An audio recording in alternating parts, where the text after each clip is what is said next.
Hello. Today I'm going to go over interpreting graphs and analyzing data frog decline. And on this first page, I have a little experiment that was done. So this is an actual published experiment. And I'm just skimming through it here, but they took 20 tadpoles, 15 adult snails, phytoplankton, which is like the microscopic algae that floats around in ponds, and some other things, and they put them into 10 freshwater tanks. So they have 10 tanks filled with all that same stuff.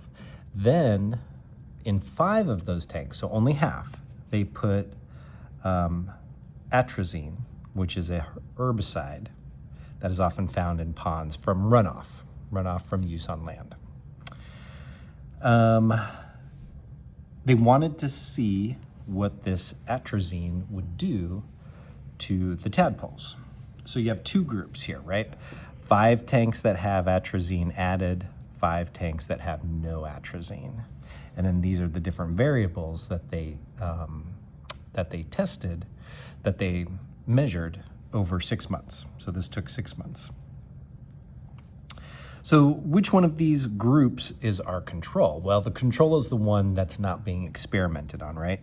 So it's the no atrazine right here. It gives us a base, like a base understanding of what natural conditions should be, because everything in there was from the pond already. In this group, they added the atrazine. That is not the control group. That's the group that they're experimenting with to see how it changes from the control group. Because if you don't have a control group, then how do you know what the experiment showed you, right? Is that normal amounts? Did atrazine do anything at all? How do I know? Because I don't have anything to compare it to. All right, now let's look at some of the numbers that they have here. So phytoplankton, so that again, that floating algae in the water, with atrazine, this is an abundance index. You see it's 2.1. The important thing here is that it's lower than with no atrazine. So it looks like the phytoplankton do not do well when there's that herbicide in the water, which makes sense. An herbicide kills plants. So there's far less phytoplankton in the water than with no atrazine, okay? We're gonna skip down to water clarity. And 5 is when it's the most clear, 1 is when it's very cloudy and murky. Well, with atrazine added, you're almost at a 5, so almost as clear as it can get. With no atrazine, you're at a 3.8. So what do these have to do with the amount of phytoplankton floating in the water? You're gonna describe that down here.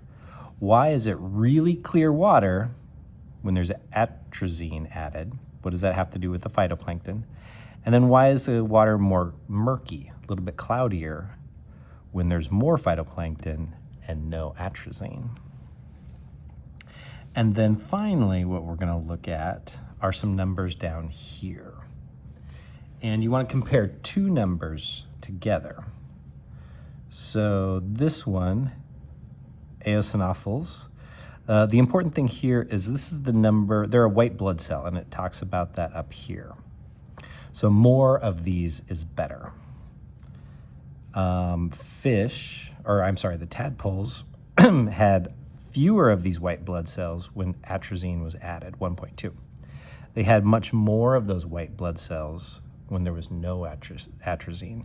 Remember, white blood cells are part of our immune system. They help us fight infections, fight diseases, fight things that are trying to attack our body. So generally speaking, more of these white blood cells is better. And then you have this Ribeiroia cysts.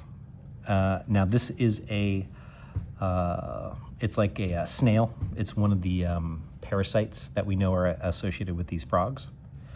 So obviously, this is the number of cysts on each tadpole. The more cysts, the worse the conditions are. Well, with atrazine, the number of cysts on the tadpoles were really high, 28 per tadpole from this parasite. With no atrazine, it was much lower at about 7 per tadpole. So those 2 numbers, the white blood cells and the number of cysts on the tadpoles, how do they cause this tadpole survival percentage here? So you're going to read that. So what is it that they're doing to affect the tadpole survival? Because this is showing you the percentage of them that will live past that tadpole stage. Okay, so do the best you can there. Now let's take a look at this one. This one has a lot going on. This graph has a lot going on. We have years at the bottom. We have number of adult frogs here. And this one's different because we're gonna have 5 different lines here. And you can see control fish absent, control fish present. So now we're looking at these certain trout. When the trout are present, how does that affect frog populations? When the trout are not present, how does it affect frog populations? So we use 2 controls on this one because we need like a top and a bottom end. So we need the range. What's the normal range? And then the 3, Lake 1, Lake 2, and Lake 3, those are our experimental groups.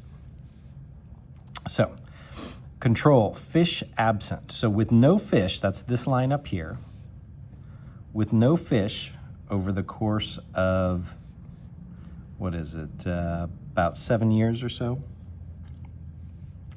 the tadpole abundance was pretty high. It stayed pretty high. No fish, no trout in this lake, stayed pretty high, fairly consistent. With fish present, that's the control group, that's this green line down here that just stays down at the bottom. And you can see with those trout present, there are basically almost no tadpoles or adult frogs. In this case, it's adult frogs. So no adult frogs or hardly any present, and that stays consistent. So that's our range, right? Now we have 3 different lakes, and trout were introduced into all of these lakes. So they're all starting with trout. Lake 1, Lake 2, Lake 3, they all start with trout in them. And we can see that because all 3 of those lakes in 1996 follow that same line, and into 97.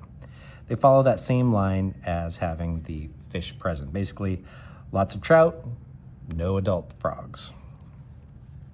But then they start to remove trout from lakes one at a time. Lake 1, for 3 years, starts to have trout removed. And as the trout are removed, the frog numbers start to go up. Lake 2, trout removal starts in 1998. And it also goes for 3 years. And in Lake 2, you see all of a sudden, when we start removing trout, the frog numbers go up. Finally, Lake 3, they don't start removing trout until 2000, and they do it for 3+ years. As soon as they start removing trout, the adult frog population goes up. So what can you conclude from this experiment? What is the relationship between adult frogs and trout in the lake? What is happening there? Okay? Answer these questions. Let me know if you need any help. Thank you very much.